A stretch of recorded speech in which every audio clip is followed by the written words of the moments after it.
ప్రజలందరూ ఇప్పుడు ఒక స్వేచ్ఛ స్వాతంత్రం వచ్చినట్టు ఫీల్ అవుతారు తెలంగాణ ప్రజలు. ముఖ్యంగా ఏంటంటే ఒక నియంతృత్వ పాలన నుంచి బయటపడ్డం అనే ఫీలింగ్ ప్రజల్లో మనం తిరుగుతుంటే కనబడుతుంది. కేసీఆర్ అట్లా చేసాడు. తెలంగాణను 10 సంవత్సరాలు తనకు నచ్చినట్టు ఒక నియంతృత్వంగా, తనకు నచ్చినట్టు ఒక కుటుంబ పాలనగా చేసిండు. దాని నుంచి బయటపడ్డాం. ఇప్పుడిప్పుడే తెలంగాణ ప్రజలు మళ్ళీ ఏదైతే తెలంగాణ ప్రజలు కోరుకుంటారో ఒక తెలంగాణకు సంబంధించి ఒక నినాదం, ఆకలినైనా భరిస్తారు కానీ ఆత్మగౌరవం లేకపోతే మాత్రం తట్టుకోలేరు. అందుకనే కేసీఆర్ను తెలంగాణ ప్రజలు మూకుమ్మడిగా తెలంగాణ ప్రజలందరూ కలిసి కేసీఆర్ని దించారు. 10 ఏళ్ల కేసీఆర్ గారి పరిపాలనలో మీకు ఎటువంటి నియంతృత్వం కనిపించిందంటే ఏం చెప్తారు? ఇక మనం చూసిందే కదా 10 సంవత్సరాలు, మీరు కూడా చూసుంటారు. 10 సంవత్సరాలు కేసీఆర్ ఎట్లా పరిపాలించాడు అంటే, నాకు తప్ప తెలంగాణ గురించి ఎవరికి తెలియదు అనే ఒక భావనలో ఉండి తనకు నచ్చినట్టు తన పరిపాలన, కుటుంబ పరిపాలన కావచ్చు, తనకు నచ్చినట్టు కాళేశ్వరం ప్రాజెక్టు కట్టుకున్నాడు. ఇలా కాళేశ్వరం 1,00,000 కోట్లు మనం ఖర్చు పెట్టినా ఇలా కాళేశ్వరం ప్రాజెక్టు కుంగిపోతున్న పరిస్థితి, కూలిపోతున్న పరిస్థితి. 1,00,000 కోట్లు తీసుకుపోయి నీళ్ళలో పోసినట్టు పరిస్థితి. ఇట్లా ఇష్టం వచ్చినట్టు తన పరిపాలన, నియంతృత్వం, ఉద్యమకారులను పక్కకు పెట్టడం, విద్యార్థి ఉద్యమకారులను పక్కన పెట్టడం, మేధావులను పక్కకు పెట్టడం. టీఆర్ఎస్ లను ఉండరు కదా మేధావులు అనేటోళ్ళు, ఉద్యమకారులు అనేటోళ్ళు బయట కూడా ఉంటారు కదా. ఇప్పుడు నిన్న మేము మొన్న ప్రభుత్వం నుంచి జూన్ 2వ తారీఖు రోజు సెలబ్రేషన్ చేసినాం. 10 సంవత్సరాల్లో ఎప్పుడైనా కేసీఆర్ తన పరిపాలనలో ఒక్క రోజన్నా ఉద్యమకారులను ఈ మన తెలంగాణ రాష్ట్ర ఆవిర్భావోత్సవాలకు పిలిచిండా? గౌరవించిన ఆయన ఎందుకు పిలవలేదంటే, నేను ఒక్కనే తెలంగాణ సాధించిన, పేరు నాకే రావాలి, నా కుటుంబానికే రావాలి, కానీ ఎవరికి రావద్దని ఒక నియంత్రణ ఉంటే ఇక ప్రజలు చూస్తారండి. చూసి ప్రజలు ఏం చేస్తారు? కర్రు కాల్చి వాత పెడతారు. ఎవరైనా పరిపాలకులు ఎవరైనా. కేసీఆరే బెస్ట్. కేసీఆర్ ఇటు జగన్, మన కళ్ళ ముందు ఒక 2 ఉదాహరణలు ఉన్నాయి. అధికారం ఇస్తే ప్రజలకు సేవ చేయడానికి, ప్రజాస్వామ్యయుతంగా పరిపాలించడానికి వాడాలి తప్ప అధికారం శాశ్వతమని, నేనే ఎల్లకాలం మేమే అధికారంలో ఉంటామని, మాకు తప్ప ఎవరికి ఏం తెలియదు అనే ఒక నియంతృత్వంతో చేసిన వాళ్ళందరూ కూడా అందులో కొన్ని మంచి పనులు చేసినా కానీ ప్రజలకు ఏం కావాలి? స్వేచ్ఛ, సమానత్వము, ఫస్ట్ ప్రజలకు ఆత్మగౌరవము, ఇవన్నీ సామాజిక న్యాయం కావాలి. 2-3 సంక్షేమ పథకాలు చేసినంత మాత్రాన ప్రజలు ఇవన్నీ మర్చిపోయి ఓటేస్తారు అంటే వెయ్యరు. దానికి ఉదాహరణలే కేసీఆర్ గద్దె దిగడము, ఇటు ఆంధ్రప్రదేశ్లో జగన్ గద్దె దిగడం. ఇవి 2 ఇది ఇప్పుడు సమకాలీన రాజకీయాల్లో పరిపాలన చేసే వాళ్ళు ఎవరైనా సరే వీళ్ళిద్దరిని ఉదాహరణగా తీసుకొని పరిపాలన చేయాలి. ఇవే బెస్ట్ ఉదాహరణలు. సరే, ఇప్పుడు 6 నెలలుగా కాంగ్రెస్ పార్టీ అధికారంలో ఉంది. కాంగ్రెస్ పార్టీ పరిపాలనలో మన అందరం ఉన్నాం కదా. ఈ 6 నెలల్లో మీరు ఏదైతే అంటా ఉన్న సామాజిక న్యాయం ప్రజలకు అందుతుందా? ఆ రకంగా పరిస్థితులు ఉన్నాయా అంటే? తప్పకుండా. ఎందుకంటే దేశవ్యాప్తంగా చూసినా, జాతీయ స్థాయిలో చూసినా, ఈ దేశంలో అణగారిన వర్గాలకు కానీ, ఈ దేశంలో బడుగు బలహీన వర్గాలకు అనేక అత్యున్నత పదవులు లభించినాయి అంటే అవి కాంగ్రెస్ పార్టీ ద్వారానే. అనేక రాష్ట్రాలలో బీసీలు ముఖ్యమంత్రి అవుతారు, దళితులు ముఖ్యమంత్రి అయిన చరిత్ర ఉన్నది, దళితులు అనేక పదవులు అనుభవించిన చరిత్ర ఉన్నది, మైనార్టీలకు కూడా అనేక పదవులు అనుభవించిన చరిత్ర ఉన్నది, బీసీలకు ఉన్నది. సమన్యాయం చేస్తూ పోయే పార్టీ కాంగ్రెస్ పార్టీ. అంటే దాని జాతీయ విధానమే అట్లా ఉంటుంది. కొన్ని రాష్ట్రాలలో కొంత మనకు ఇబ్బందికరంగా ఉండొచ్చు, కానీ అంతిమంగా ఏంటంటే జాతీయ విధానం అనేది వాళ్ళ సామాజిక న్యాయమే. రాహుల్ గాంధీ అయినా, ప్రియాంక గాంధీ అయినా, సోనియా గాంధీ అయినా, గాంధీ కుటుంబాన్ని తీసుకోండి, ఎంత ప్రజాస్వామ్యయుతంగా ఉంటారు వాళ్ళు, ఎంత ప్రజలను ఎంత ప్రేమిస్తారు. అసలు ఈ దేశంలో ప్రజలను ఇంతకంటే ప్రేమించే వాళ్ళు ఎవరు ఉండరు. ద్వేషానికి విరుగుడుగా ప్రేమ సందేశం ఇవ్వాలని దేశం మొత్తం కాలికి బల్పం కట్టుకొని తిరుగుతున్నారు రాహుల్ గాంధీ. రాజకీయం చేయట్లేదు.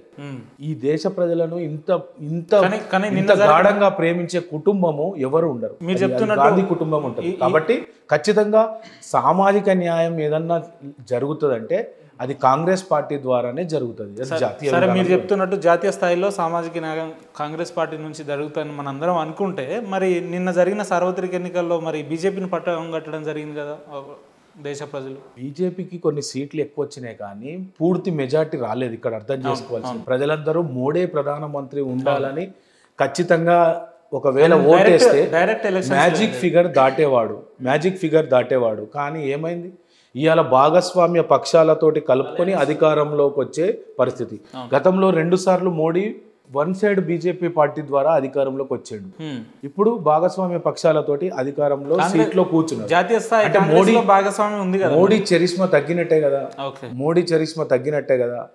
కాబట్టి ఇవాళ భాగస్వామ్య పక్షాల మీద ఆధారపడి మోడీ పరిపాలన చేయడం అనేది ఆయన కూడా పెద్ద నియంతృత్వవాది. ఆయన కూడా ఏంటంటే నాకే తెలుసు, ఇండియాలో కూడా అనేక కుటుంబాలు ఉన్నాయి కదా, మరి నాకే తెలుసు ఎవరికి తెలియదు అని అనుకునే మనస్తత్వం మోడీది. ఆయనకు ఇంకోటి సహజంగా బీజేపీకి ఆర్ఎస్ఎస్కు వ్యక్తిగతంగా వాళ్ళ సిద్ధాంతం ప్రకారం వాళ్ళకుండే ఎజెండా వాళ్ళకుంటది. ఈ ప్రభుత్వం ఎన్ని రోజులు నడుస్తుంది అనేది మనము చూస్తూ ఉండాలి. అంటే ప్రజలు మాత్రం మోడీ పరిపాలనకు వ్యతిరేకంగానే ఓటేసారు. అందుకనే అనేక చోట్ల ఎక్కడైతే పోయిన 2 ఎన్నికల్లో, గత ఎన్నికల్లో బీజేపీ భారీ మెజార్టీతో గెలిచిన స్థానాల దగ్గర, బీజేపీకి ఎక్కువ ఓటింగ్ పర్సెంట్ వచ్చిన ప్రాంతాల దగ్గర ఈసారి అక్కడ చాలా చోట్ల బీజేపీ పార్టీ అభ్యర్థులు ఓడిపోయారు. ఓటింగ్ పర్సెంటేజ్ దానికి ప్రత్యామ్నాయంగా కాంగ్రెస్ ఓటింగ్ పర్సెంటేజ్ పెరిగింది. కాంగ్రెస్ కు సీట్లు కూడా పోయినసారి 52 సీట్లు ఉంటాయి, 100 సీట్లు వచ్చినాయి. 100 సీట్లు వచ్చినాయి. ఇక్కడ భాగస్వామ్య పక్షాలకు కూడా అనేక చోట్ల సీట్లు ఎక్కువైనాయి. అంటే దేశ ప్రజలు మోడీని వ్యతిరేకిస్తూ ఓటేసారు. కొంత ఇండియా కూటమిలో ఉన్న భాగస్వామ్య పక్షాలు కొద్దిగా సహనం, ఓపిక, మరింత ఐక్యతతోటి ముందుకు పోతే ఖచ్చితంగా అధికారంలోకి వచ్చేవాళ్ళు. ఖచ్చితంగా అధికారంలోకి కొంత అక్కడక్కడ కొంత భాగస్వామ్య పక్షాలు రాజకీయాలు అన్నప్పుడు ఉపేందర్ గారు, రాజకీయాలు అన్నప్పుడు అలకలు, సీట్ల పంపకాల్లో, అందులో ఇందులో అలగడాలు, పొత్తుల నుంచి విరమించుకోవడాలు, ఇవన్నీ జరుగుతాయి. ఇన్ని ఉన్నా కానీ ఇండియా కూటమి పర్ఫార్మెన్స్ అనేది దేశానికి ఒక దిక్సూచిలాగా, ఇవాళ ఒక ఆశాకిరణం. ఖచ్చితంగా నేను చెప్తున్నా, ఏదో ఒక రోజు ఖచ్చితంగా రానున్న ఎన్నికల్లో ఈ దేశానికి రాహుల్ గాంధీ ప్రధానమంత్రి కాబోతున్నాడు. దీన్ని ఎవ్వరు ఆపలేదు. అంత బలంగా ఎట్లా ఖచ్చితంగా అవుతుంది. రాహుల్ గాంధీ 100 సీట్లు వచ్చినాయని విశ్రమించేవాడు కాదు. రాహుల్ గాంధీ ఇక నేను 50 సీట్ల నుంచి కాంగ్రెస్ పార్టీకి 100 సీట్లు తీసుకుపోయినా ఇక నేను చేశానని నేను అట్లా సైలెంట్గా ఉండేవాడు కాదు. ఈ 5 సంవత్సరాలు కూడా దేశాన్ని చుట్టేస్తాడు. అనేక యాత్రల ద్వారా ప్రేమ సందేశం తీసుకొని, న్యాయ సందేశం తీసుకొని ఖచ్చితంగా దేశం మొత్తం తిరుగుతాడు. వచ్చే ఎన్నికల్లో వన్ సైడ్గా రాహుల్ గాంధీ ప్రధానమంత్రి కాబోతున్నాడు. ఇది 5 సంవత్సరాల తర్వాత ఇది జరిగేది. కానీ ఈ ప్రభుత్వం మోడీ ఆధ్వర్యంలో నడుస్తున్న సంకీర్ణ ప్రభుత్వము ఎన్ని రోజులు ఉంటుంది అనేది మనం చెప్పలేము. ఎందుకంటే బీజేపీకి, మోడీకి రహస్య ఎజెండా ఉంది. ఈ దేశాన్ని ఎటో తీసుకుపోవాలనేది ఉంది. ఈ దేశాన్ని హిందూ దేశాన్ని కానీ మొదటి నుంచి మీలాంటి మేధావులు కావచ్చు, ఇంటలెక్చువల్స్ కావచ్చు చెప్తున్న విషయం ఇది. ఏదైతే బీజేపీకి ఓటేస్తే ధరలు పెరుగుతాయని చెప్పి, సిలిండర్ అని చెప్పి, పెట్రోల్ అని చెప్పి, లేదంటే రాజ్యాంగాన్ని కూడా మారుస్తారని చెప్పి ఇటువంటి నినాదాలు ఇచ్చినా కూడా మోడీకే ఎక్కువ సీట్లు ఇచ్చిర్రు దేశ ప్రజలు అని అంటే ఏమన్నట్టు? రాజ్యాంగాన్ని మారుస్తామని ఎవరన్నారండి? కర్ణాటకలో వీళ్ళ ఎంపీ మాకు 400 సీట్లు ఇవ్వండి, మేము రాజ్యాంగాన్ని మారుస్తామని వాళ్ళ ఎంపీ అన్నాడు. ఎవరు అన్నది కాదు, అభండాలు వేసింది కాదు, ఎన్నికల్లో దుష్ప్రచారం చేసింది కాదు. మీరు దాన్ని అర్థం చేసుకోండి. అక్కడక్కడ వాళ్ళ ఎంపీలతోటి, వాళ్ళ నాయకులతోటి కావాలని వీళ్ళు మాట్లాడిస్తుంటారు ప్రజల స్పందన ఎట్లుంటుందో తెలుసుకోవడానికి. కానీ విపరీతమైన దానికి వ్యతిరేకత రావడం వల్ల స్వయాన ప్రధానమంత్రి మోడీ గారు టీవీ ఇంటర్వ్యూలు ఆయన్నే పెట్టుకొని 10 సంవత్సరాలు ఎప్పుడు ఇంటర్వ్యూ ఇయ్యలే. లాస్ట్ 5 సంవత్సరాలు కనీసం ప్రెస్ కాన్ఫరెన్స్ పెట్టలే ఒక ప్రధానమంత్రి. కానీ కావాలని ఇంటర్వ్యూలు పెట్టుకొని ఆయన ఆ ప్రశ్న అడిగి రాజ్యాంగాన్ని మార్చమని చెప్పి ఆయన చెప్పుకోవాల్సి వచ్చింది రాజ్యాంగాన్ని మార్చమని. కానీ రాజ్యాంగ మౌలిక భావాలకు, రాజ్యాంగ స్ఫూర్తికి తూట్లు పొడవడంలో నెంబర్ 1 ఎవరన్నా ఉన్నారంటే అది బీజేపీ పార్టీ ఉంది. వాళ్ళకి రాజ్యాంగం అంటే ఇష్టం ఉండదు. వాళ్ళకి సొంత రాజ్యాంగం అంటే ఇష్టం లేదే 10 ఏళ్ల నుంచి వాళ్ళు పరిపాలించారు. అంటే సొంత ఎజెండా ఉంటది.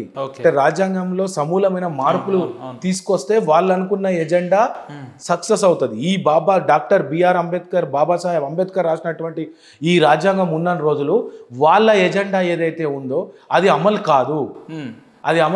కాబట్టి రాజ్యాంగానికి తూట్లు పడతారు.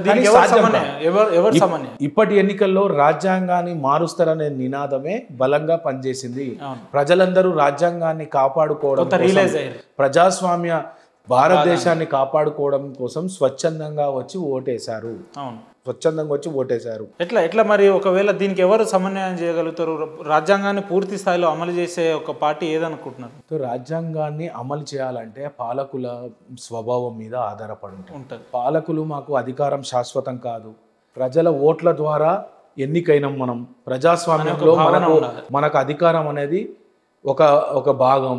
ఉన్న రోజులు అధికారం ప్రజలు ఇచ్చినందుకు ప్రజలకు మంచి చేయాలి, రాజ్యాంగ విలువలకు కట్టుబడి రాజ్యాంగ స్ఫూర్తిని మరింత పెంచేలాగా పరిపాలన ఉండాలి. కానీ పాలకులు ఏంటంటే అధికారం శాశ్వతం, అధికారం ఒక మత్తుమందు లాంటిది ఒక సైంటిస్ట్ చెప్పిండు. అదేంటంటే అధికారంలోకి రాగానే ఆ మత్తు ఎక్కిన వాళ్ళు పరిపాలకులు ఏం చేస్తారంటే రాజ్యాంగము, ఈ వ్యవస్థలు, ఈ సర్వోన్నత న్యాయస్థానము, రాజ్యాంగ వ్యవస్థలు, రాజ్యాంగం అన్నింటికంటే మేమే అత్యున్నత గొప్ప వాళ్ళమనే ఆ ఫీలింగ్లో పోయి బొల్తా పడతారు. అది ఆనాటి కాలం నుంచి చూస్తున్నా కానీ రాజ్యాంగ వ్యవస్థల మీద దాడి చేసిన వాళ్ళు, రాజ్యాంగ వ్యవస్థల కంటే మేమే గొప్ప వాళ్ళు అనుకున్న వాళ్ళు ఎప్పుడు కూడా చరిత్రలో అధికారంలో శాశ్వతంగా ఉండలేదు. అనేక ఉదాహరణలు ఉన్నాయి. కాబట్టి ఎవరైనా రాజ్యాంగానికి లోబడే పనిచేయాల్సిందే. ఇవాళ ప్రజలు ఇచ్చిన తీర్పుతోటి రాజ్యాంగాన్ని కళ్ళకు అద్దుకునే పరిస్థితి ఇలా నరేంద్ర మోడీ గారు ప్రధానమంత్రి రాజ్యాంగాన్ని మార్చేస్తామనే స్థాయి నుంచి రాజ్యాంగం మార్చేస్తామని చెప్పే స్థాయి, వాళ్ళ ఎంపీ నుంచి చెప్పించిన స్థాయి నుంచి ఇవాళ రాజ్యాంగాన్ని కళ్ళకు అద్దుకొని ఈ రాజ్యాంగం ఉంటేనే నేనున్నా అని అనిపించింది. ఆ గొప్పతనము ఒకటి, ఆ రాజ్యాంగాన్ని రాసిన డాక్టర్ బిఆర్ అంబేద్కర్ గొప్పతనం. ఆయన ఇచ్చిన ఓటు హక్కు ద్వారా మన ప్రజలు తమ ఓటు హక్కును వినియోగించుకున్న ఆ ప్రజల గొప్పతనం అయిందంటారా? ఏదైతే రాహుల్ గాంధీ గారు ప్రధాన నినాదం తీసుకున్నారో నఫరత్ కే బాజార్ మే మహబూబత్ కా దుకాన్ కొంతవరకు తెరిచిందంటారా? ఖచ్చితంగా ఇలా ఇంతో అంతో మత రాజకీయాలు కానీ విద్వేష రాజకీయాలు కానీ ఈ 10 సంవత్సరాల్లో బాగా ఎక్కువ అయిపోయినాయి. ముఖ్యంగా మోడీ ప్రధానమంత్రి అయినాక ఇవి ఎక్కువ అయిపోయినాయి. అంటే అభివృద్ధి గురించి చర్చ జరగట్లేదు. అంటే ప్రజాస్వామ్యంలో రాజకీయాల్లో ఎన్నికలు వచ్చినప్పుడైనా రాజకీయ ప్రక్రియ ఏంటంటే ప్రజల సమస్యలకు ఒక సమిష్టిగా, ఒక మూకుమ్మడిగా ఒక పరిష్కారాన్ని చూపేది రాజకీయ ప్రక్రియ. కాబట్టి ఆ ప్రక్రియలో ప్రజల సమస్యలు పరిష్కారం కావాలి. ఎన్నికలు వస్తే ప్రజల సమస్యల గురించి చర్చ జరగాలి. గతంలో ఇప్పుడు మళ్ళీ తిరిగి గెలవాలనుకుంటున్న వాళ్ళు గతంలో వాళ్ళు ప్రజలు అవకాశం ఇస్తే ఏం అభివృద్ధి చేసారో చెప్పాలి. కానీ మొన్న ప్రధానమంత్రి గారు ప్రపంచ దేశాలన్నీ సిగ్గుతో తలదించుకున్నాయి మోడీ గారి ప్రసంగాలు. ఇలా మళ్ళీ తిరిగి ప్రధానమంత్రి అయితే అయి ఉండొచ్చు, కానీ ఆయన చేసిన ప్రసంగాలు, ఎన్నికల ప్రసంగాలు, ఆయన నిరుద్యోగం గురించి మాట్లాడాడు, విద్యా వ్యవస్థ గురించి మాట్లాడాడు, పెరిగిన ధరల గురించి మాట్లాడాడు, నల్లధనం గురించి మాట్లాడాడు, ఆయన అకౌంట్లో వేస్తున్న పైసల గురించి మాట్లాడాడు, ఆయన జిఎస్టీ తీసుకొస్తే చిన్న వ్యాపారులందరూ చితికిపోయి ఇలా రోడ్ల మీదకి వచ్చారు, వాళ్ళ గురించి మాట్లాడాడు. కానీ ఆయన సంవత్సరానికి 2 కోట్ల ఉద్యోగాలు ఇస్తాడు. ఈ 10 సంవత్సరాలు పరిపాలించాడు, 20 కోట్ల ఉద్యోగాలు ఎక్కడ సృష్టించాడు, ఇవన్నీ మాట్లాడాడు. ఏం మాట్లాడతాడు? హిందువుల మంగళసూత్రాలు తీసుకొని ముస్లింలకు ఇస్తారు, హిందువుల ఆస్తులు హామీలు ఏవైతే కాంగ్రెస్ పార్టీ అధికారంలోకి వస్తే హిందువుల ఆస్తులు ముస్లింలకు ఇస్తారు. కాంగ్రెస్ మేనిఫెస్టో ముస్లిం లీగ్ మేనిఫెస్టో లాగుంది.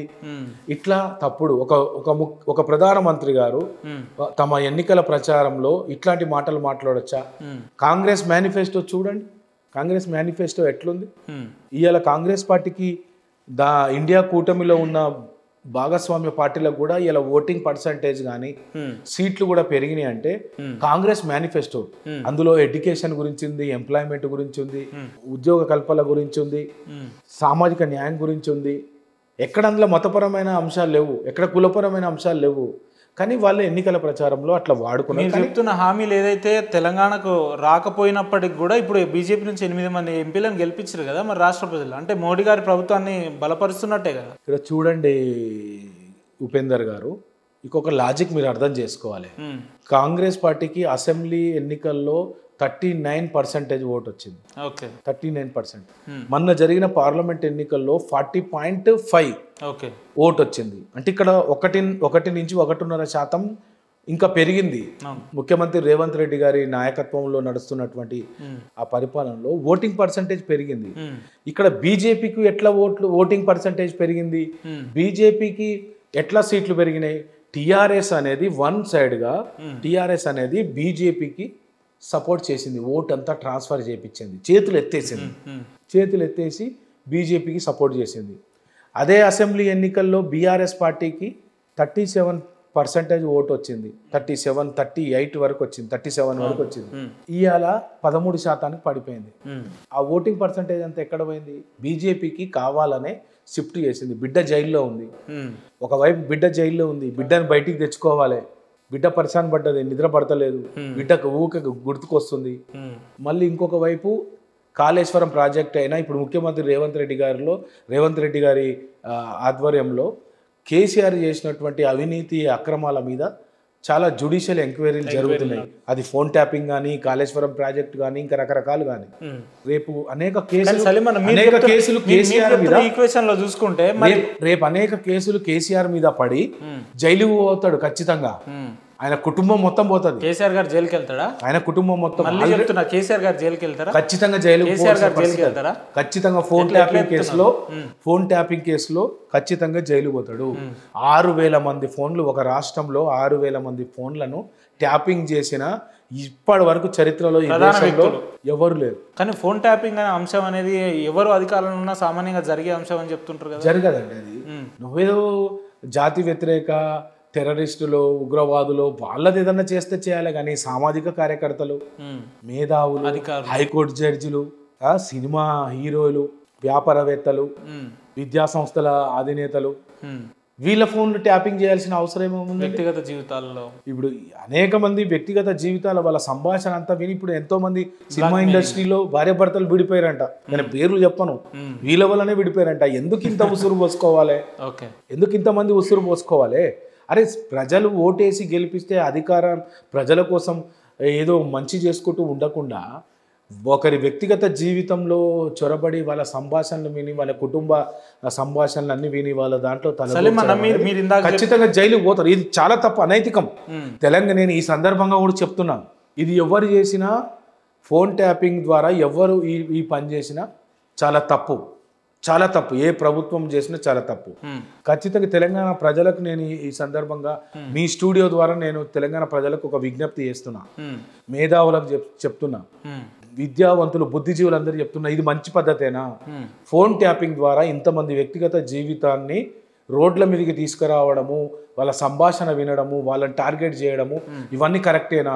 దీనికి వ్యతిరేకంగా మాట్లాడాల్సిన ఖచ్చితంగా తెలంగాణ ప్రజలు ఫోన్ ట్యాపింగ్ కు వ్యతిరేకంగా కార్యాచరణ తీసుకోవాలి, మాట్లాడాలి. సరే సలీం, మీరు చెప్తున్న ఫోన్ ట్యాపింగ్ అంశం పక్కన పెడితే, మీరు ఇందాక చెప్పిన ఈక్వేషన్ ప్రకారం బీజేపీ గెలవడానికి ఏదైతే బీఆర్ఎస్ సపోర్ట్ చేసింది అన్నారు కదా, మరి ఆ లెక్కన ఉంటే వాళ్ళు డైరెక్ట్గా పోటీ చేయకుండా బీజేపీకి మద్దతు ఇవ్వచ్చు కదా, ఎందుకు వాళ్ళ క్యాండిడేట్లను పెట్టడం జరిగింది? అట్లా చేయరండి, ఎందుకంటే డైరెక్ట్ చేస్తే బీజేపీ బీఆర్ఎస్ ఒకటని ప్రజలందరూ అనుకుంటారు కదా. ఇప్పుడు కూడా ఉపేందర్ గారు ఒక లాజిక్ అర్థం చేసుకోండి.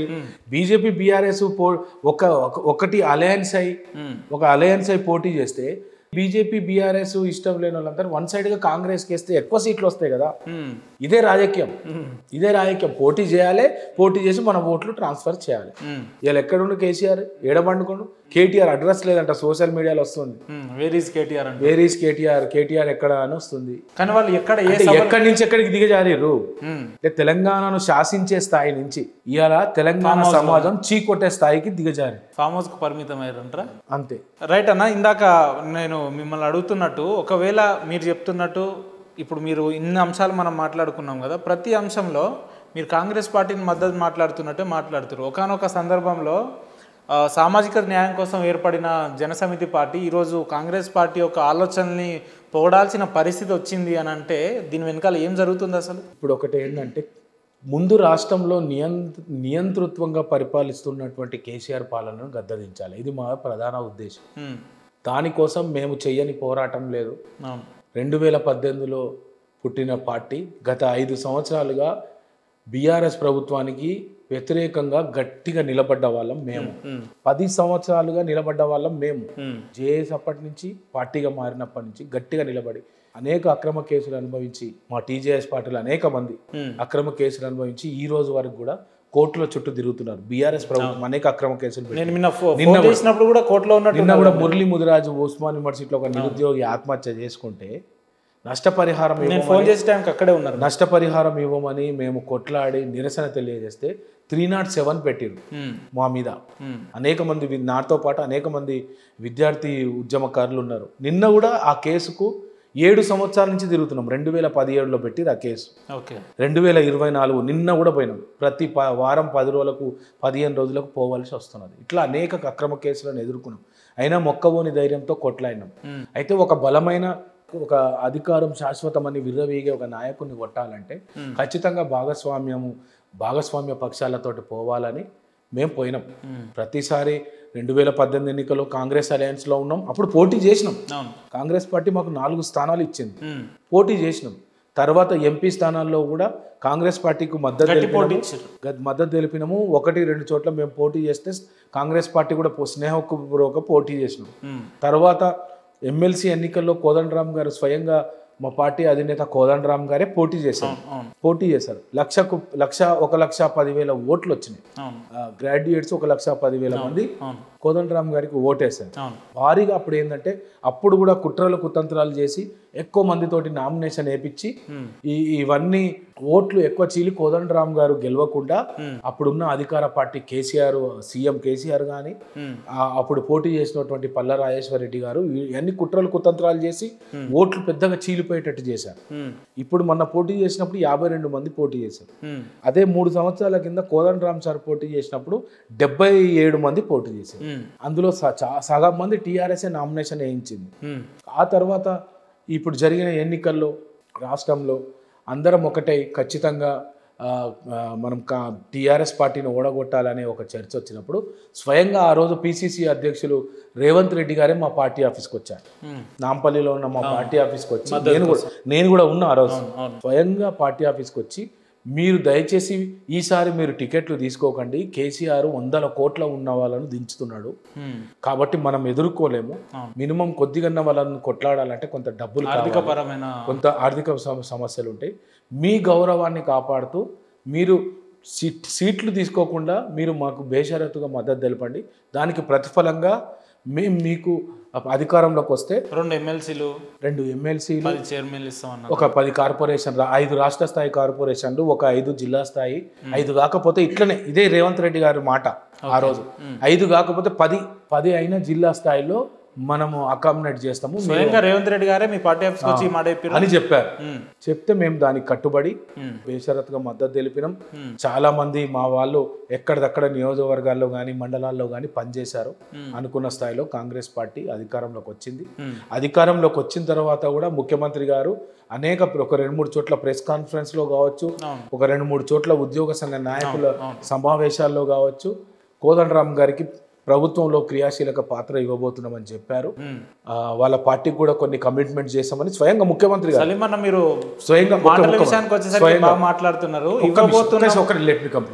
స్వయంగా ముఖ్యమంత్రి గారే వాళ్ళ పార్టీకి కొన్ని కార్పొరేషన్లు ఇస్తాము అని మేము మాట ఇచ్చినాము, అది ఖచ్చితంగా ఆ మాట నెరవేరుస్తాము. రాజకీయాల్లో ఎట్లుంటది అంటే ఉపేందర్ గారు భాగస్వామ్య పక్షాలకు ఇచ్చినటువంటి హామీలను కూడా నెరవేర్చాల్సిన బాధ్యత ప్రభుత్వం మీద ఉంటుంది, ఏదో ప్రభుత్వాన్ని నడిపే పార్టీతో ఉంటుంది. ఇప్పుడు చూడండి, నేను 2-3 ఎగ్జాంపుల్ చెప్తా. ఇప్పుడు అక్కడ ఆంధ్రప్రదేశ్లో చంద్రబాబు నాయుడు గారికి పూర్తి మెజార్టీ వచ్చింది, కానీ ఎన్నికల కంటే ముందే జనసేన పార్టీ తోటి బీజేపీ తోటి పొత్తు కలుపుకొని ఉన్నారు కాబట్టి అక్కడ ప్రభుత్వ ఏర్పాటులో జనసేన నుంచి తీసుకున్నారు, బీజేపీ నుంచి కూడా సత్యకుమార్ గారిని ఒకరు తీసుకున్నారు.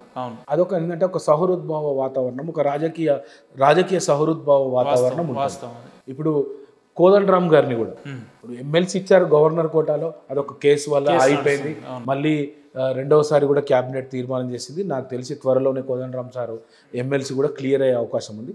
దాంతోపాటు తెలంగాణ సమాజంలో విద్యావంతులు కానీ, ఉద్యమకారులు కానీ, మేధావులు కానీ, బుద్ధిజీవులు కానీ కోదండరామ్ గారు కూడా క్యాబినెట్లో ఉంటే మంచిది, క్యాబినెట్లో ముఖ్యంగా ఏంటంటే విద్యాశాఖ మంత్రిగా ప్రొఫెసర్ కోదండరామ్ సార్ ఉంటే కేసీఆర్ ఏంటంటే విద్యా వ్యవస్థను సర్వనాశనం చేసిండు.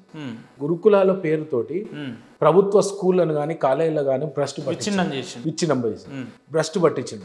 ఇవాళ విద్యా వ్యవస్థ తెలంగాణలో కొట్టుమిట్టాడుతుంది, కొన ఊపిరితో కొట్టుమిట్టాడుతుంది. దీన్ని గాడిలో పెట్టాలంటే ఒక నిస్వార్థంగా పనిచేసే వ్యక్తి, నీతి నిజాయితీతో పనిచేసే వ్యక్తి, విద్యావంతుడు, అవగాహన, మళ్ళీ విద్యావంతుడై పూర్తి అవగాహన విద్యా వ్యవస్థ మీద ఉన్న వ్యక్తి అంటే ప్రస్తుతం ఒక ప్రొఫెసర్ కోదండరామ్ సార్ సూటబుల్, ఆయనకి ఇస్తే బాగుంటుందని తెలంగాణ సమాజం అంతా కోరుతుంది. విద్యార్థులు, నిరుద్యోగులు, ప్రభుత్వ ఉద్యోగులు, నేనంటే కోదండరామ్ సార్ ముఖ్య అనుచరుని బలంగా కోరుకుంటాను. కోదండరామ్ సార్ విద్యాశాఖ మంత్రి ఈ విషయాన్ని ప్రభుత్వం కూడా పరిగణలోకి తీసుకుంటే మంచిది. కోదండరామ్ గారు క్యాబినెట్ లో ఉండడం వల్ల ప్రభుత్వానికి కూడా మంచిది.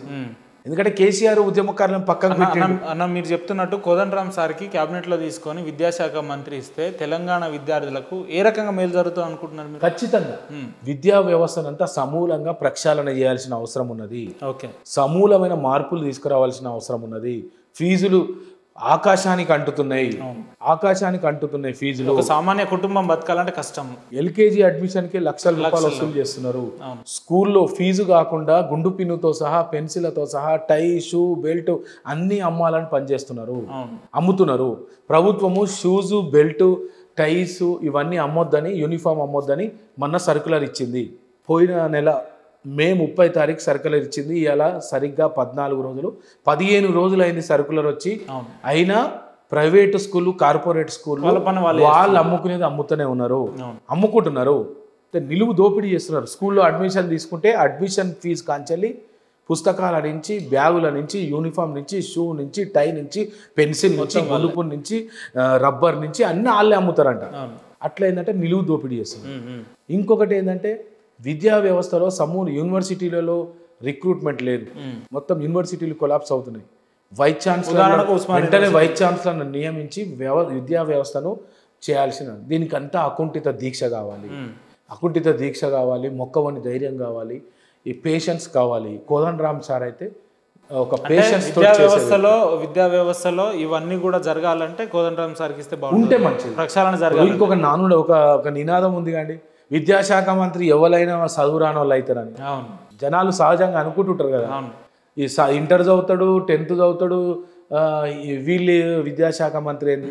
ఒక విద్యాశాఖ కనీసం అన్ని శాఖలకు విద్యావంతులు లేకున్నా అన్ని శాఖలు ఇక్కడ ఏదో డిగ్రో, పీజో, పిహెచ్డో ఇక్కడ క్రైటీరియా కాదు. కానీ కనీసం విద్యాశాఖకైనా ఒక చదువుకున్న విద్యావంతుని పెడితే బాగుంటుందని సమాజం ఎప్పటి నుంచో కోరుతుంది. ఈ కోదండరామ్ సార్ను పెడితే ఇవన్నీ ఉద్యమకారుడు, ఉన్నత విద్యావంతుడు, ప్రొఫెసరు, విద్యా వ్యవస్థ మీద అవగాహన ఉన్నవాడు, అంత మంచి. మీరు చెప్తున్నట్టే పొద్దున్న లేస్తే రేవంత్ రెడ్డి గారు సామాజిక న్యాయం చేస్తారు, ప్రజాప్రభుత్వంలో అందరికీ న్యాయం జరుగుతుంది అనుకుంటున్నారు కదా. మరి ఈ రకంగా కోదండరామ్ సార్కు సముచితమైన స్థానం వచ్చే అవకాశం ఉంటుందని మేము ఆశిస్తున్నాం. ఎందుకంటే ముఖ్యమంత్రి గారు కూడా కోదండరామ్ గారి విషయంలో కొంత పాజిటివ్ గానే ఉన్నట్టు మాకు కనబడుతుంటది. ఎందుకంటే కోదండరామ్ సార్ గురించి పదే అనేక చోట్ల ప్రస్తావన తీసుకురావడము, ఆయన త్యాగం, తెలంగాణ ఉద్యమంలో ఆయన పాత్రను గుర్తించడం గాని, తెలంగాణ ఉద్యమంలో ఆయన చేసిన శ్రమ గాని, ఆయన మేధావితనాన్ని కానీ ఇవన్నీ గుర్తించాలి. ముఖ్యమంత్రి గారు ఏ సభలు సమావేశాలకు వెళ్ళినా ఆయన పేరు చెప్తే సరిపోదు కదా, ఇవన్నీ ఆచరణలో కూడా ఉండాలి కదా అంటున్నారు. ఖచ్చితంగా. రే ప్రభుత్వం వచ్చి 6 నెలలు అయిందండి. మొన్న 6 నెలలలో నెల 15 రోజులు, మొన్న 45 రోజులు ఎలక్షన్ కోడ్. మీరు ఫీల్ అవనంటే ఒకటే మీరు ఏమనుకున్నట్టు ఒక మాట చెప్తున్నా, కోదండరామ్ గారి వ్యక్తిగత ఎదుగుదలని కాంగ్రెస్ పార్టీ అడ్డుకుంటుంది అంటే ఏం చెప్తారన్న మీరు? ఇగో చూడండి, ఎవరి ఎదుగుదలని ఎవరు ఆపలేరు. ఆపాలని ప్రయత్నం చేసిన కొన్ని రోజులు ఆపగలుగుతారు కానీ ఎల్లకాలం ఎవరు ఆపలేరు. మీరు చెప్తున్నట్టు రేవంత్ రెడ్డి గారికి కోదండరామ్ సార్ క్యాబినెట్ లో ఉంటే కాంగ్రెస్ ప్రభుత్వానికే మంచిది, కోదండరామ్ సార్ మంచిది కాదు. కోదండరామ్ సార్కి వచ్చేది ఏం లేదు. తెలంగాణ సాధించిన ఆ కీర్తి కంటే కోదండరామ్ సార్కి ఏ కీర్తి అవసరం, కానీ ప్రభుత్వానికే మంచిది. ఉన్నత విద్యావంతుడు, తెలంగాణ గురించి చేసిన జేఏసీ చైర్మన్ కోదండరామ్ సార్ను క్యాబినెట్ లో పెట్టుకుంటే ప్రజలే ఉద్యమకారులు హర్షిస్తారు. విద్యావంతులు, మేధావులు, ప్రొఫెసర్లు, టీచర్లు, పెన్షనర్లు, నిరుద్యోగులు అందరూ హర్షిస్తారు. ప్రభుత్వము మంచి నిర్ణయం తీసుకుని మెచ్చుకుంటారు. మీరు ఇందాక చెప్పిన ఉదాహరణనే నేను దాన్ని కూడా ఉదాహరణగా వాడుతున్నా. ఇప్పుడు నిన్న టీడీపీ ప్రభుత్వం ఏర్పడిన మొదటి రోజే పవన్ కళ్యాణ్ గారికి, డిప్యూటీ సీఎం మనోహర్ గారికి మంత్రులు ఇలా బీజేపీ వాళ్ళకి ఇచ్చారు కదా, వాళ్ళ ప్రభుత్వం ఏర్పడిన మొదటి రోజే వాళ్ళు గుర్తించి ఇచ్చారు. ఇవాళకి కాంగ్రెస్ ప్రభుత్వం ఏర్పడి సుమారు 6 నుంచి 7 నెలలు దాటి వస్తూ ఉంది. ఇప్పటి వరకు జనసమితికి ఏం చేసిరంటే చెప్పుకోవడానికి వాళ్ళ దగ్గర ఏం లేదు. ఇదేనా మీకు ఇచ్చే ప్రయారిటీ అంటున్నాను. కోదండరామ్ గారిను గవర్నర్ కోటాలో నామినేట్ చేశారు. అది కేసు ఎవరు వేసారన్నా? ఆ కేసు ఒకటి ఉండడం వల్ల అది కొంత ఇబ్బంది. కోదండరామ్ సార్కి ఎమ్మెల్సీ ఇస్తే వచ్చే ఇబ్బంది ఏంది, అసలు ఆ కేసు ఎవరు వేసారు? ఆ కేసు ఇంతకుముందు టీఆర్ఎస్ పార్టీ నాయకులు వేసారు. ఎందుకు కోదండరామ్ సార్కి ఎమ్మెల్సీ ఇస్తే వాళ్ళకి వచ్చే ఇబ్బంది ఏంది? లేదు, అది గతం నుంచి నడుస్తున్న కేసు. కోదండరామ్ సార్కి ఇవ్వడం వల్ల టీఆర్ఎస్ అంటే కేసీఆర్కి ఇష్టం ఉండదు. కోదండరామ్ సార్ చట్టసభలకు రావడము కేసీఆర్కి ఇష్టం లేకుండే. అందుకనే ఎమ్మెల్సీగా అక్కడ కోదండరామ్ సార్ పోటీ చేసినప్పుడు కావాలని 100 కోట్లు ఖర్చు పెట్టి అందరితోటి చాలా మందితోటి నామినేషన్ వేసి కోదండరామ్ను ఓడించే ప్రయత్నము కేసీఆర్ చేసిండు. సహజంగా ఆయనకు నచ్చదు కాబట్టి పదవి ఇవ్వాలంటే ఈ ప్రభుత్వానికి 2 నిమిషాల పని కదన్నా అనుకుంటే ఇవాళ సాయంత్రానికి కదా ఎమ్మెల్సీ కోటాలో నామినేట్. అది కాకుండా ఇప్పుడు అది కేసు నడుస్తుంది కాబట్టి ఇప్పుడు ఆ గవర్నర్ కోటాలో ఆల్టర్నేట్ వేరే కేసు లేదు. ఇప్పుడు క్లియర్ అయింది. ఇప్పుడు మొన్ననే ముఖ్యమంత్రి గారు ఢిల్లీకి పోయొచ్చారు. అందులో క్యాబినెట్ విస్తరణ, నామినేటెడ్ పదవులు మీ పార్టీలోనే కోదండరామ్ సార్ గారి కొంతమంది మీలాంటి అనుచరులే నాకు ఇంకొక మాట అన్నారు. ఏందనంటే అసలు కోదండరామ్ సార్కి పదవి ఇవ్వకుండా చేస్తున్నదే కాంగ్రెస్ పార్టీ నాయకులు అని చెప్తున్నారు. వాస్తవం ఇది? ఒకవేళ చూడండి ఉపేందర్ గారు, నేనైతే కోదండరామ్ సార్ను కాంగ్రెస్ ప్రభుత్వము ఖచ్చితంగా ఆయన త్యాగాన్ని, ఆయన సేవలను గుర్తిస్తుంది. రెండవది, కోదండరామ్ సారు ప్రస్తుతము ఒక పార్టీకి అధ్యక్షులు, తెలంగాణ జనసమితి పార్టీకి రాష్ట్ర వ్యవస్థాపక అధ్యక్షులుగా ఉన్నారు. ఈ పార్టీ మొన్న ఎన్నికల్లో కాంగ్రెస్ పార్టీకి బేషరతుగా మద్దతు తెలిపి ఒక్క సీటును కూడా తీసుకోకుండా బేషరతుగా మద్దతు తెలిపి అనేక చోట్ల ఈ పార్టీ గెలుపుకు అనేక నియోజకవర్గాల్లో కారణమైన పార్టీ. ముఖ్యమంత్రి గారు పిసిసి హోదాలో ఒక హామీ ఇచ్చారు. అదేవిధంగా ముఖ్యమంత్రి అయిన తర్వాత కూడా అనేక చోట్ల టీజేఎస్ పార్టీకి ఒప్పందంలో భాగంగా మేము ఇవ్వాల్సింది ఇస్తామని చెప్పారు. ప్రజలు ఇవన్నీ గమనిస్తున్నారు. ఎంత తొందరగా ఇస్తే వాళ్ళకి మంచిది, ఇందులో డౌట్ లేదు. రైట్ అన్న. నిన్న ప్రజలు ఏంటంటే కోదండరామ్ సార్ జనసమితి పార్టీకి, కోదండరామ్ సార్కు వాళ్ళ పార్టీకి ఇచ్చిన కమిట్మెంట్ ఫుల్ఫిల్ చేయాలని ప్రజలు కోరుకుంటారు. నిన్న జరిగిన సార్వత్రిక ఎన్నికల్లో మేము పార్టీకి బేషరతుగా మద్దతు ఇచ్చినాం అన్నారు కదా. ఇటు టీఆర్ఎస్ పార్టీ ఓడిపోవడానికి, అటు కాంగ్రెస్ పార్టీ అధికారం రావడానికి జనసమితి యొక్క పాత్ర ఏంటంటే ఏం చెప్తారన్న మీరు? జనసమితి పాత్ర 5 సంవత్సరాలుగా జనసమితి పోరాడినటువంటి ప్రతి అంశం మీద అనేక పోరాటాలు, అనేక సదస్సులు, సమావేశాలు, క్షేత్రస్థాయిలో జనసమితి పార్టీ యొక్క గొప్పతనం ఏంటంటే చాలా కమిట్మెంట్ అయిన క్యాడర్. ఈ క్యాడర్ తెలంగాణ ఉద్యమంలో క్రియాశీలకంగా పనిచేసినటువంటి క్యాడర్. ఈ తెలంగాణ సమాజం మీద కానీ తెలంగాణ మీద కొంత అవగాహన ఉంటుంది, ఖచ్చితంగా అవగాహన ఉంటుంది. ఇంకోటి, అప్పుడు ఉద్యమంలో క్రియాశీలకంగా పనిచేసి కేసులు, జైళ్ల పాలైన వాళ్ళు ఇందులో ఇవాళ టీజేఎస్ పార్టీలో నాయకులుగా, క్యాడర్లుగా కొనసాగుతున్నారు. వీళ్ళు ఎక్కడ భయపడలే. మా మీద కూడా అనేక మంది, మా నాయకుల మీద, మా కార్యకర్తల మీద అనేక అక్రమ కేసులు టీఆర్ఎస్ ప్రభుత్వం పెట్టింది, అనేక కేసులు పెట్టింది. స్వయంగా మా పార్టీ అధ్యక్షుడు కోదండరామ్ ఇల్లే కేసీఆర్ కూలగొట్టించిండు 400 మంది పోలీసులను పెట్టి. భయపడలే. మేము పోరాటం చేసినాము. ఎన్ని కేసులు ఎదురైనా, ఎంత నిర్బంధం ఎదురైనా మా పోరాటం చేసినాం. మా లక్ష్యం ఒకటే, కేసీఆర్ను గద్దెదించడం. నేను దించినాం. అందులో కేసీఆర్ గద్దెదించడంలో బరాబర్ కోదండరామ్ సార్ పాత్రతో పాటు ఆ పార్టీలో పనిచేస్తున్నటువంటి మాలాంటి నాయకుల పాత్ర ఖచ్చితంగా ఉంది. ఒక మాట చెప్పాలంటే, మేము కొట్లాడినంతగా కేసీఆర్ 10 సంవత్సరాల పరిపాలనకు మేము కొట్లాడినంతగా ఎవ్వరు కూడా కొట్లాడలే. ఈ మాట నేను చెప్తే గర్వం అనుకోండి, అహంకారం అనుకోండి, ఇంకేదైనా. సమాజానికి తెలుసు మేము కొట్లాడింది ఏదో చెప్పడం కాదు. సమాజానికి తెలుసు, విద్యార్థి సమాజానికి తెలుసు, నిరుద్యోగ సమాజానికి తెలుసు. నేనున్న విద్యార్థుల సమస్యల మీద, నిరుద్యోగుల సమస్యల మీద, ముస్లిం మైనార్టీల సమస్యల మీద రాష్ట్ర వ్యాప్తంగా కొట్లాడినటువంటి సందర్భం ఉన్నది. నాతో పాటు మా మిత్రులు ఎవరైనా మా పార్టీలో పనిచేసే వాళ్ళందరూ కూడా కొట్లాడి అనేక మంది మీద కేసులైనవి. ఒకానొక సందర్భంలో కేసీఆర్ ప్రభుత్వము కోదండరామ్ సార్ను అరెస్ట్ చేసిన అన్నిసార్లు ఎవరిని అరెస్ట్ చేయాలి. మేము పోరాటం చేస్తాం కదా, అన్నిసార్లు మమ్మల్ని అరెస్ట్ చేసి. మరి ఎందుకన్నా కోదండరామ్ సార్ ప్రొఫెసర్గా ఉన్నప్పటి నుంచి మీలాంటి విద్యావంతులు, ఆయన 15-20 ఏళ్ల నుంచి ఆయనతో పాటు ప్రయాణం చేసుకుంటా అనేక ఒడిదుడుకులు, సమస్యలు, ఇబ్బందులు ఇవన్నీ చేసుకుంటా మీకు రాజకీయం చేయాల్సిన ఇబ్బంది, అండ్ మోరోవర్ కోదండరామ్ సార్ ఎన్నుకు ఉండాల్సిన అవసరం మీకేమొచ్చింది? సహజంగా ఏంటంటే, తెలంగాణ ఇప్పుడు నేను ఉస్మాన్ యూనివర్సిటీలో MA పొలిటికల్ సైన్స్ అయినప్పుడు కోదండరామ్ సార్ ఆ డిపార్ట్మెంట్ హెచ్ఓడి ఉండే, స్వయంగా గురువు నా గురువు ఉండే, స్వయంగా పాఠాలు చెప్పేది. తెలంగాణ ఉద్యమంలో ఆయనతోటి మాకు ఆ సన్నిహిత్యం ఏర్పడ్డది. ఇంకోటి ఆ సన్నిహిత్యం అనేది అది కంటిన్యూ అవుతూ ఇవాళ రాజకీయ గురువుగా కూడా కోదండరామ్ సార్ను ఎంచుకునే సందర్భం వచ్చింది. కోదండరామ్ సార్ దగ్గర ఉన్న గొప్ప క్వాలిటీస్ ఏంటంటే, ఫస్ట్ చాలా ఓపికవంతుడు. ప్రజలకు కానీ విద్యార్థి నిరుద్యోగులకు కానీ ఈజీగా దొరికే నాయకుడు ఎవరన్నా ఉన్నారు అంటే కోదండరామ్ గారు. ఏ టైంలో పోయినా ఎప్పుడు పోయినా ఓపికతోటి వాళ్ళ సమస్యలు ఏందో వినడం, దానికి పరిష్కార మార్గాలు చెప్పడం, ఒక సలహాలు సూచనలు చేయడం, మంచిగా ఓపికగా వింటాడు, దానికి ఒక పరిష్కారం చెప్తాడు. ఇట్లా అనేక ఉద్యోగ సంఘ నాయకులతోటి కానీ ఉద్యమకారులతోటి కానీ ఆ ర్యాపో కోదండరామ్ సార్కు ఉంది. ఇంకొకటి ఏంటంటే, ఇప్పుడు ఈయన వచ్చిండు, ఈయనకు పని చేస్తే నాకేమొస్తుంది అట్లా ఆలోచించే నాయకుడు కాదు. ఇంకా కొంతమంది రాజకీయ నాయకులు ఎట్లుంటారంటే, ఈడొచ్చిండు ఒక పని మీద వచ్చిండు ఈ వ్యక్తి, నా కాన్స్టిట్యున్సీ కూడా నా కాన్స్టిట్యున్సీలో ఓటు ఉందా, ఉంటే నాకేస్తాడా, ఇవన్నీ క్రాస్ చెక్ చేసుకుని చేసే వాళ్ళు కూడా ఉన్నారు. కానీ కోదండరామ్ సార్కి అట్లా పరిమితులు ఉండవు, ఎవరు వచ్చినా చేస్తాడు. ఆయన ఒక తెలంగాణకు ఐకాను, ఒక సింబల్. కాబట్టి తెలంగాణ రాష్ట్రం నుంచి ఏ మారుమూల ప్రాంతం నుంచి వచ్చినా చేస్తారు. ఆయన చేతన అనేది ఆయన తోట అయింది చేసి పంపుతాడు. అంటే ప్రజలకు ఈజీగా అందుబాటులో ఉంటాడు, ప్రజల సమస్యలు ఓపిగా వింటాడు.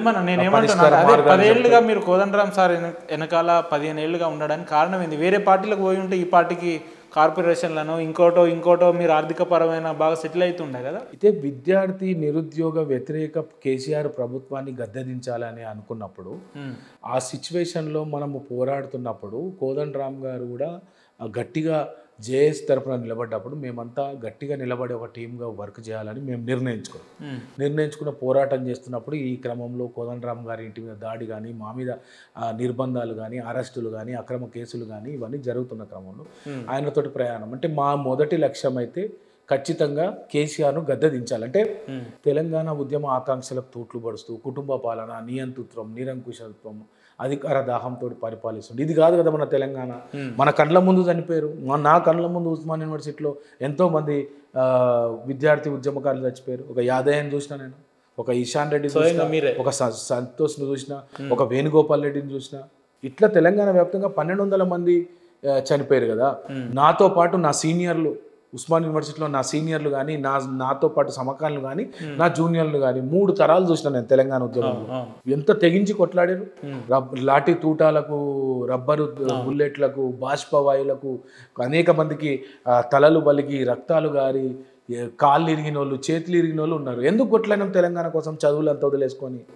మంచిగా జరుగుతుందనే కదా తెలంగాణ ఒక మంచి మోడల్ అవుతుందనే కదా. కేసీఆర్ ఒక రంగుల కళలు చూపిస్తూ తెలంగాణను పైకి రంగులు ఉంటాయి, లోపల మాత్రం ఏముండదు. మేడిపండు లెక్క, మేడిపండు చూడు మేలిమై ఉండు, పొట్ట విప్పి చూడు పురుగులుండు, పైకి తెలంగాణ నెంబర్ వన్ అంటూ తెలంగాణను మొత్తం బంగారు తెలంగాణ అంటారు. కింద ఎవరికి వచ్చింది బంగారు తెలంగాణ? వాళ్ళ కుటుంబానికి వచ్చింది. వాళ్ళ కుటుంబానికి ఫామ్ హౌస్లు వచ్చినాయి, వాళ్ళ కుటుంబానికి వేలాది ఎకరాలు వచ్చినాయి, 25 లక్షల వాచ్ దొరుకుతుంది బిడ్డ, లగ్జరీ కార్లలో ఫామ్ హౌస్లు, అందరికి కోట్ల వేల కోట్లు లక్షల కోట్లు. కేసీఆర్ ఫామ్ హౌస్, అందరికి ఫామ్ హౌస్లు. కాబట్టి చూస్తారు ప్రజలు ఏం చేశారు. ఇంత సరిపోక లిక్కర్ స్కామ్ లో వందల కోట్లు స్కామ్. ఏం చేస్తారండి? దాన్ని ఉండాలి కానీ మరి ఇంత ఉండదు. అందుకని ప్రజలు సీత్కరించి ఇంత సానుభూతి లేదు. కవిత ఇన్ని రోజులు జైల్లో ఉంటే సానుభూతి లేదు. కేసీఆర్ ఒక్క ఎంపీ స్థానం కూడా గెలవలేకపోయాడు. ఏ స్థాయి నుంచి ఏ స్థాయికి దిగజారాడు. అధికారం శాశ్వతం అని విర్రవీగేవాడు ఎవరికైనా ఇదే ఉదాహరణ. చూసి ప్రజలు ఎక్కడ కర్రు కాల్చి వాత పెట్టాలో పెడతారు, ఎక్కడ పెట్టాలో మోడీ కూడా బాగా విరవీగుతుండే. నేను ఇక మొత్తం ఈ దేశానికి నా అంత పెద్ద ఐకాన్ లేడు. ఏం చేశారు ఇప్పుడు? రబ్బర్ బొమ్మలకి చేసి పెట్టారు మోడీని. పేరు ప్రధానమంత్రి ఉంటాడు, గత 10 సంవత్సరాల్లో ఉన్నట్టు ఉంటాడా? అట్లుంటదా అన్న? ఇందాక మీరు మాట్లాడుతున్నట్టు 2018లో స్థాపించబడినటువంటి జనసమితి పార్టీ ఏ లక్ష్యం కోసం, లేదంటే ఏ సిద్ధాంతం కోసం అయితే స్థాపించారో ఇప్పటికీ అదే సిద్ధాంతం అదే లక్ష్యంతో పనిచేస్తుందా? అంటే ఇప్పుడు ఈ ప్రభుత్వం రావడంలో, బీఆర్ఎస్ ప్రభుత్వాన్ని దించడంలో, కాంగ్రెస్ ప్రభుత్వం రావడంలో మా పాత్ర కూడా ఉన్నది. ఒకానొక సందర్భంలో మేము మళ్ళీ ఒక మాట చెప్తున్నాం. ఒకానొక సందర్భంలో ఇప్పుడున్న వాళ్ళు కూడా అసహనంతో మౌనంగా సహనం కొంత సైలెంట్గా ఉంటే కూడా మేము విశ్రమించలేం. ఓకే. కేసీఆర్ ప్రభుత్వానికి పోరాటం వ్యతిరేకంగా చేయడంలో 10 సంవత్సరాలు కంటిన్యూస్గా మా పోరాటం కొనసాగింది. ఇక రాజకీయ అవకాశాలు అంటారా, ఇక రాజకీయ అవకాశాలు అందిపుచ్చుకోవడంలో దానికి కొన్ని కారణాలు ఉంటాయి. అవును. ఇవన్నీ డబ్బు రాజకీయాలు, జనసమితి పార్టీ డబ్బు రాజకీయాలు చేయదు. చేయదా? డబ్బు రాజకీయాలు చేయదు. డబ్బు రాజకీయాలు లేదా? డబ్బు లేదా మీ దగ్గర? డబ్బు లేదు. మేము అంటే డబ్బు ఎవరి దగ్గర ఉంటుంది అండి, డబ్బు వసూలు చేసేటువంటి దగ్గర ఉంటుంది. మన కార్పొరేట్ సిస్టమ్ జనసమితిలో ఆ రకమైన పరిస్థితులు ఉండదు, అట్లాంటి సిస్టమ్ ఉండదు. రాజకీయ అవకాశాలు అనేది కొంతమందికి వస్తాయి, కొంతమందికి రావు. కాబట్టి ఖచ్చితంగా మేము మా లక్ష్యం నెరవేరింది, కేసీఆర్ను గద్దదించే లక్ష్యం నెరవేరింది. మాకు ఇప్పుడు ఇంకో లక్ష్యం, కాంగ్రెస్ ప్రభుత్వం ద్వారా తెలంగాణను ఒక ఇచ్చిన హామీలు నెరవేరుస్తూ తెలంగాణను మళ్ళీ కేసీఆర్ తిరోగమనంలో చేసిన తెలంగాణను పురోగమనంలో పెట్టించే బాధ్యత మా కోదండరామ్ గారి భుజాల మీద ఉంది. ఆ పనిలో మేమున్నాం. ఆ ప్రక్రియలో అధికారంలో కూడా భాగస్వామ్యం కావాల్సి వస్తుంది. దానికోసం మేము వెయిట్ చేస్తున్నాం. ఎందుకంటే ముఖ్యమంత్రి గారు ఇచ్చినటువంటి ఆ మాట ఎప్పుడు నెరవేరుతుంది. టీజేఎస్ పార్టీకి 2 ఎమ్మెల్సీలు, అదేవిధంగా ఒక 5-10 కార్పొరేషన్లు ఇస్తామని స్వయంగా ముఖ్యమంత్రి గారే ప్రకటించారు. ముఖ్యమంత్రి అయిన తర్వాతనే ప్రకటించారు. కాబట్టి ఎప్పుడు ఆ కాంగ్రెస్ ప్రభుత్వం ఈ మాట నిలబెట్టుకుంటుందని మాతో పాటు మా కార్యకర్తలు కానీ అందరు ఎదురు మాకు నమ్మకం ఉంది. ఇంకొక మాట ఏంటంటే ఖచ్చితంగా కాంగ్రెస్ పార్టీ ఈ నమ్మకాన్ని, కాంగ్రెస్ ప్రభుత్వము ముఖ్యంగా ముఖ్యమంత్రి రేవంత్ రెడ్డి గారు మా జనసమితి పార్టీకి ఇచ్చినటువంటి ఏదైతే అధికారంలో భాగస్వామ్యం అనే హామీ ఏదైతే ఉందో అది ఖచ్చితంగా ముఖ్యమంత్రి గారు నుంచి గెలిచిన సిపిఐ సిపిఎం ఎమ్మెల్యేలు లేదంటే ఆ పార్టీ నాయకులు అంతా కూడా కాంగ్రెస్ పార్టీని ఓన్ చేసుకుంటూ ముఖ్యమంత్రి గారితో సభలు సమావేశాలలో ప్రధాన సీట్లలో కూర్చుంటున్నారు. కానీ జనసమితి నాయకులు చూస్తే ఈ రకమైన పరిస్థితులు కాంగ్రెస్ పార్టీ దగ్గర కావచ్చు, ముఖ్యమంత్రి గారి దగ్గర ఎక్కడ మనం చూడలేదు. అంటే జనసమితి నాయకులను గెలవడానికి ముఖ్యమంత్రి గారికి ఇంట్రెస్ట్ లేదా, లేదంటే కోదండరామ్ సార్ గారు వారి దగ్గరికి తీసుకుపోవడానికి అంటే ఆ రకమైన పరిస్థితులు లేవా అంటే ఏం చెప్తారు? లేదు, ఇప్పటికి మీరు ఎన్నోసార్లు చూసి ఉంటారు. అనేక సందర్భాల్లో ముఖ్యమంత్రి రేవంత్ రెడ్డి గారు కోదండరామ్ పిలుస్తూనే ఉన్నారు. అనేక విషయాల్లో సలహాలు సూచనలు తీసుకుంటూనే ఉన్నారు. మా పార్టీ కోదండరామ్ గారితో పాటు మా పార్టీ రాష్ట్ర ఉపాధ్యక్షులు పిఎల్ విశ్వేశ్వరరావు గారు కూడా ప్రతి సందర్భంలో కోదండరామ్ సార్ వెంట పోతూనే ఉంటారు. అడపదడప పోతూనే ఉంటారు. తెలంగాణ ప్రభుత్వం ఏర్పడ్డ 3వ రోజే మేము పోయి ముఖ్యమంత్రి గారికి శుభాకాంక్షలు చెప్పినాం. అప్పుడు స్వయంగా నన్ను కూడా తీసుకుపోయారు కోదండరామ్ గారు ముఖ్యమంత్రి గారికి. ఒక 5-6 మంది పోయినాం. ఎట్లుంటదన్న ముఖ్యమంత్రి గారికి జనసమితి నాయకుల పట్ల రెస్పాన్స్ ఎట్లుంటది? కోదండరామ్ సార్ పట్ల ముఖ్యమంత్రి గారికి ఎనలేని గౌరవము, అభిమానము, ఆయన మేధావితనాన్ని ఖచ్చితంగా ఈ ప్రభుత్వ పాలనలో వాడుకోవాలని ఉన్నారు. అందుకని అనేక ఉద్యోగుల గురించి వాళ్ళ సమస్యల పరిష్కారం గురించి కమిటీ చేస్తే అందులో కోదండరామ్ సార్ కూడా కమిటీ మెంబర్గా పెట్టిరు, ఎమ్మెల్సీగా కూడా నామినేటెడ్ చేసిరు. అయిపోతుంది. ఒకసారి అనౌన్స్ చేసి నామినేటెడ్ క్యాబినెట్ తీర్మానించినాక 4 రోజులు ఆగితే ఆగొచ్చు, కానీ అది అయ్యేది జరుగుతూనే ఉంటుంది. త్వరలో ఈ నెలలో ఖచ్చితంగా కోదండరామ్ సారు ఎమ్మెల్సీగా ప్రమాణ స్వీకారం చేస్తాడని మేము ఆశగా ఎదురు చూస్తున్నాము. రెండవది, ముఖ్యమంత్రి గారి ఆశీస్సులతోటి తెలంగాణ సమాజము కూడా కోరుతున్నది కోదండరామ్ గారిని క్యాబినెట్ లో తీసుకోవాలి. విద్యాశాఖ అధికారిక ప్రకటన తీసుకుంటే కోదండరామ్ రెడ్డి ఇట్లా ఎమ్మెల్సీ అని ఆ బోర్డు చూసినాక రాష్ట్ర ప్రజలు కావచ్చు, వ్యక్తిగత మీలాంటి అనుచరులు ఇట్లా ఆ రకం పరిస్థితులు ఎట్లా గుండెలన్నీ ఉప్పొంగుతాయి. ఉద్యమకారుల గుండెలన్నీ ఉప్పొంగుతాయి. విద్యార్థులు, నిరుద్యోగులు, ఉద్యమకారుల గుండెలన్నీ ఉప్పొంగుతాయి. కాబట్టి ఆ సందర్భం కోసం కూడా ఎదురు చూస్తున్నాము. ఖచ్చితంగా రాజకీయ ఒక భాగస్వామ్య పక్షంగా ఖచ్చితంగా ఒక ఆశావాహ దృక్పథంతో ముందుకు పోతాం. కాంగ్రెస్ పార్టీ ఇచ్చిన హామీలు నెరవేరుస్తుంది, ఆ నమ్మకం ఉంది. ఆ కార్యాచరణలో ముఖ్యమంత్రి గారు తలమునకలై ఉన్నారు. ఖచ్చితంగా కేసీఆర్ కంటే బెటర్ పాలన, కేసీఆర్ కంటే ఒక స్వేచ్ఛా వాయువులు పీల్చుకునే వాళ్ళ పాలన, కేసీఆర్ కంటే అభివృద్ధిలో ఒక అడుగు ముందే, కేసీఆర్ కంటే సంక్షేమంలో ఒక అడుగు ముందే మన ప్రియతమ నాయకుడు, యంగ్ అండ్ డైనమిక్ లీడర్, మాటల తూటాలు, మాటలే కాదు ఆ మాటలకు కమిట్మెంట్గా నిలబడే వ్యక్తి. మనం అందరం కూడా, మేము మాలాంటి యువకులందరం కూడా అన్న అనే మనస్ఫూర్తిగా పిలుచుకునే వ్యక్తి, హార్ట్ఫుల్గా ఫీల్ అయ్యే వ్యక్తి ముఖ్యమంత్రి రేవంత్ రెడ్డి గారు. ఆయన నాయకత్వంలో ఈ తెలంగాణ సస్యశ్యామలం అవుతుంది అనే నమ్మకం ఖచ్చితంగా ఉంది. ఇందాక మీరు మాట్లాడుతున్నారు ఇంకోటి కేసీఆర్ గారి వైఖరి మీద మేము 10 ఏళ్లుగా పోరాడినాం అన్నారు.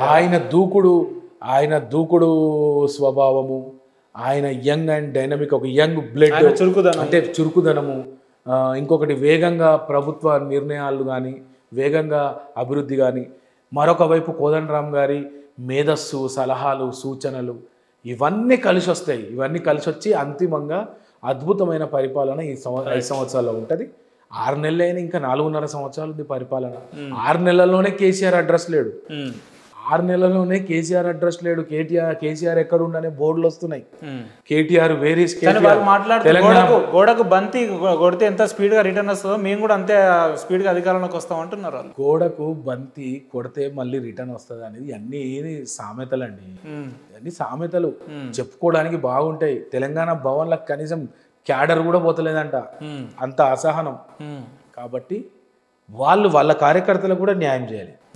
వాళ్ళ కార్యకర్తలకు కానీ వాళ్ళని నమ్ముకున్న వాళ్ళకు కూడా న్యాయం చేయకుండా తెలంగాణను దోపిడి దొంగల చేతిలో పెట్టి, వీళ్ళే పెద్ద దోపిడి దొంగలు, వీళ్ళతో పాటు ఇంకా తోడు దొంగలను కలుపుకొని అక్కడ వాళ్ళకు కూడా అన్యాయం చేశారు. టీఆర్ఎస్ కార్యకర్తలు తెలంగాణ భవన్ పోతలేరు ఎవరు కూడా. అర్థం చేసుకోండి.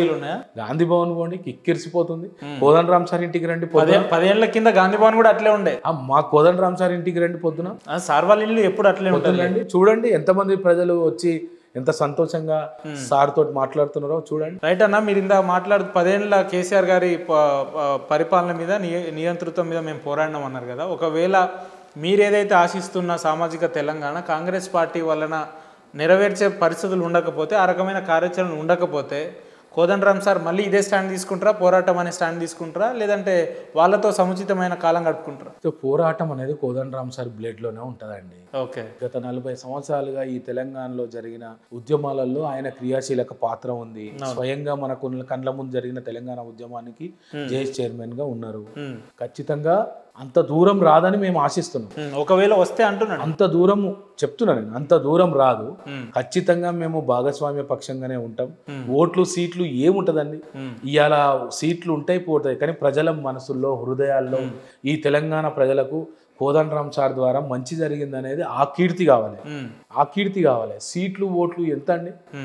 అసెంబ్లీ ఎన్నికల్లో 36-37% ఉన్న టీఆర్ఎస్ 6 నెలలు తిరగక ముందే ఎంపీ ఎన్నికల్లో 13% పడిపోయింది. గతంలో 9-10 ఎంపీ స్థానాలు ఉన్న టీఆర్ఎస్ పార్టీ ఇవాళ 0 ఉంది. గతంలో 3 స్థానాలు ఉన్న కాంగ్రెస్ పార్టీ ఇవాళ 8కి వచ్చింది. గతంలో 4 స్థానాలు ఉన్న బీజేపీ పార్టీ ఇవాళ 8కి వచ్చింది. చెప్పలేమండి.